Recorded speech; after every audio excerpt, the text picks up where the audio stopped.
கம்பி உந்தன் கைகள் பட்டு பட்டு வெள்ளி கம்பி என்று ஆகியது. கம்பஞ்சக்கை உந்தன் கண்கள் தொட்டு தொட்டு தங்கச்சிற்பம் என்று மாறியது. ஜன்னல் கம்பி உந்தன் கைகள் பட்டு பட்டு வெள்ளி கம்பி என்று ஆகியது.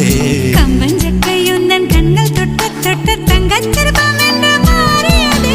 பூக்கும் புன்னகையாலே என் தோள்கள் ரெக்கைகளாக, நாக்கு உன் பெயர் கூற என் நாள்கள் சக்கரையாக.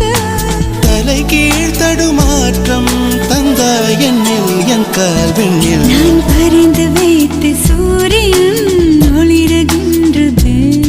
நான் நடந்து சென்ற மணல் வெளி மலருகின்றதே.